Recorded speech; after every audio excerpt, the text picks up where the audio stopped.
Assalamualaikum warahmatullahi wabarakatuh. Selamat pagi semuanya. Hari ini saya akan membahas tentang materi tentang pertemuan 1, yaitu pembahasannya tentang logika dan algoritma komputer. Materi ini pertama untuk yang baru pertama kali ingin belajar tentang komputer dan yang lain-lainnya. Apalagi nanti di dalamnya ada yang namanya bahasa programan. Guna memahami logika yang harus mengetahui pengertian yang jelas tentang penalaran. Karena pada dasarnya penalaran untuk bentuk pemikiran sederhana lainnya, mulai dari contohnya pengertian atau konsep atau proposisi. Proposisi itu apa? Pernyataan dan penalaran nantinya. Tidak ada proposisi tanpa pengertian dan tidak ada penalaran tanpa proposisi. Jadi setidak-tidaknya kita harus pahami dulu tentang beberapa konsep ini, yaitu posisi dan proposisi. Ketika bentuk pemikiran tersebut harus dipahami. Pada kehidupan sehari-hari tentunya tidak lepas dari suatu masalah. Inilah yang membuat kita harus menggunakan logika untuk berpikir memecahkan masalah tersebut. Manusia membutuhkan pola pikir yang logis. Tentunya berpikir logis artinya berpikir dengan cara yang masuk akal dan sesuai dengan hukum logika, serta bukti-bukti yang ada sampai pada pengambilan keputusan. Jadi sebelum nanti ada proses pengambilan keputusan, yang harus kita lakukan adalah mencari bukti-bukti yang ada. Mencari bukti-bukti yang ada sampai pada proses pengambilan keputusan. Pada prinsipnya, setiap manusia mempunyai logika yang sama, tetapi berbeda dalam hal penggunaan dan pengalaman dalam memecahkan suatu masalah. Inilah yang membedakan antara satu manusia dengan manusia yang lainnya. Kalau berbicara tentang konsep logika, ini merupakan salah satu cabang dari ilmu filsafat. Logika identik dengan masuk akal dan penalaran. Penalaran adalah salah satu bentuk pemikiran. Pemikiran adalah pengetahuan tidak yang didasarkan pada pernyataan langsung. Pemikiran mungkin benar dan mungkin tidak. Ini berbicara tentang pemikiran. Pengetahuan secara yang tidak langsung didasarkan pada pernyataan, apakah nanti pernyataan itu benar atau salah. Prinsip logika sangat sederhana, yaitu ilmu yang prinsip-prinsip yang agar dapat berpikir menurut aturan yang berlaku. Pelajaran logika menimbulkan kesadaran untuk menggunakan prinsip-prinsip untuk berpikir secara sistematis. Inilah yang biasanya materi ini atau mata kuliah ini, materi ini yang biasanya harus diajarkan, terutama di baik itu di bangku mahasiswa yang baru masuk perkuliahan ataupun siswa yang baru belajar di level SMK contohnya, yang ini belajar tentang dunia komputer itu sendiri. Manfaat mempelajari logika menjaga supaya kita selalu berpikir benar, menggunakan asas-asas sistematis, membuat daya pikir menjadi lebih tajam dan menjadikannya lebih berkembang, membuat setiap orang berpikir cepat, objektif, dan efektif dalam berkomunikasi, meningkatkan cinta kebenaran dan menghindari kesesatan bernalar. Ini terutama manfaat mempelajari dari logika itu sendiri. Fungsi logika, salah satu fungsi logika adalah sebagai alat untuk menarik kesimpulan tentunya. Kita dapat menggunakan alat-alat ini setelah melakukan penalaran berdasarkan pernyataan-pernyataan yang benar. Pernyataan-pernyataan di sini bisa disebut dengan premis. Penalaran untuk penarikan kesimpulan dibedakan menjadi dua, yaitu pola nalar deduktif dan induktif. Pola nalar deduktif, penarikan kesimpulan yang bergerak dari pernyataan benar yang umum ke khusus. Jadi statementnya dari umum dulu, nanti kesimpulan ke statement khusus.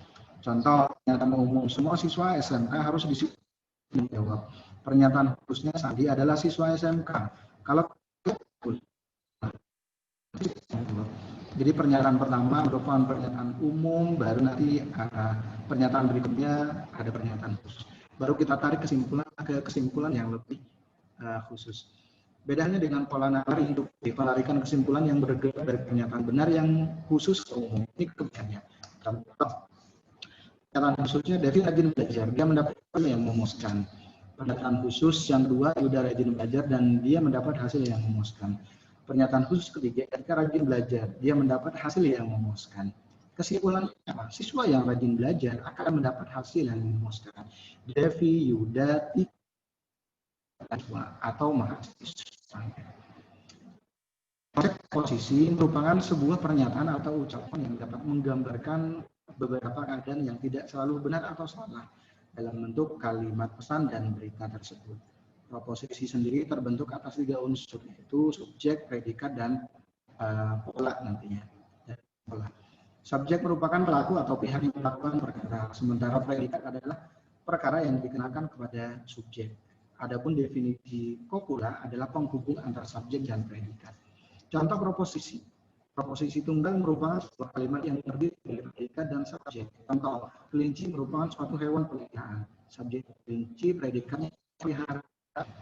Contoh lain ada yang namanya prosesi majemuk, merupakan sebuah kalimat yang terdiri dari suatu subjek dan 2 predikat, atau dapat terdiri dari 2 kalimat yang bisa. Macan merupakan suatu hewan dan berjenis omnivora. Subjeknya macan, predikatnya dan omnivora. Berarti predikatnya ada 2. Konsep dasar logika, beberapa definisi tentang algoritma adalah teknik penyusunan langkah-langkah untuk menyelesaikan suatu masalah dalam bentuk kalimat, dalam jumlah kata terbatas, tapi tersusun secara logis dan sistematis. Konsep dari algoritma. Pada prinsipnya, algoritma merupakan tahapan untuk menyelesaikan suatu masalah. Suatu prosedur yang jelas untuk menyelesaikan suatu persoalan dengan menggunakan langkah-langkah tertentu dan terbatas jumlahnya.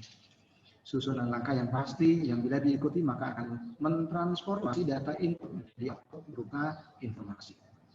Ciri-ciri algoritma mempunyai algoritma dan awal dan akhir.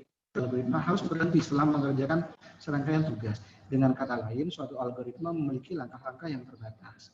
Setiap langkah harus didefinisikan dengan tepat sehingga tidak memiliki arti ganda, tidak ambigu dan tidak membingungkan. Memiliki masukan atau yang biasa disebut dengan kondisi awal, keluaran atau kondisi akhir. Algoritma harus efektif, bila diikuti benar-benar maka akan menyelesaikan persoalan. Ini merupakan ciri-ciri algoritma. Sifat algoritma biasanya ada yang namanya input, memiliki input atau kondisi awal. Contoh berupa nilai-nilai perubahan yang diambil dari himpunan khusus, atau selanjutnya kedua, algoritma akan menghasilkan output setelah dilaksanakan, atau algoritma akan mengubah kondisi awal menjadi kondisi akhir. Yang terakhir, selanjutnya yang ketiga, sifat-sifat algoritma yang ketiga adalah definiteness. Langkah-langkah yang ditulis dalam algoritma terdefinisi dengan jelas, sehingga mudah dilaksanakan.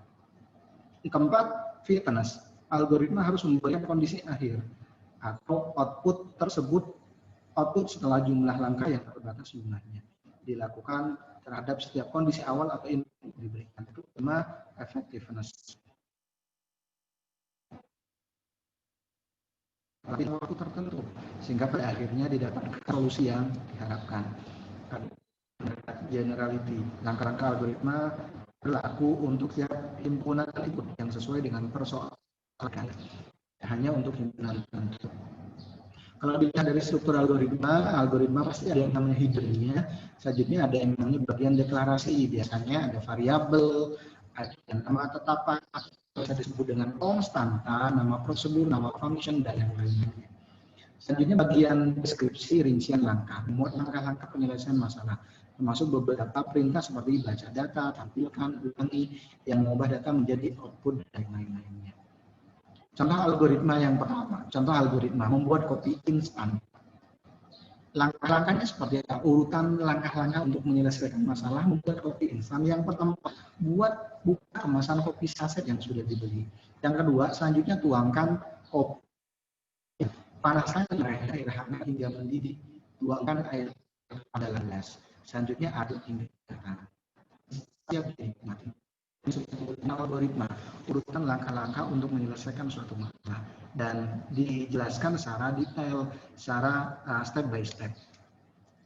Contoh lain, algoritma menentukan bilangan genap atau ganjil. Masukkan sebuah bilangan, bagi bilangan dengan bilangan atau angka 2. Jika bilangan menghasilkan sisa pembagian 0, maka masuk dalam kategori bilangan genap. Namun jika bilangan tidak menghasilkan sisa pembagian, maka masuk dalam kategori bilangan ganjil. Oke, ini kurang lebih pembahasan dari algoritma, logika, algoritma, proposisi, dan yang lain-lainnya.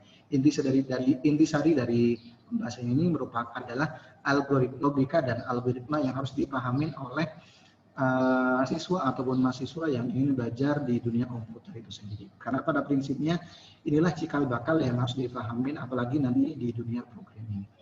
Oke, demikian materi logika algoritma, konsep logika algoritma ini yang saya bahas. Mohon maaf kalau ada kata-kata yang kurang berkenan. Saya akhiri. Assalamualaikum warahmatullahi wabarakatuh.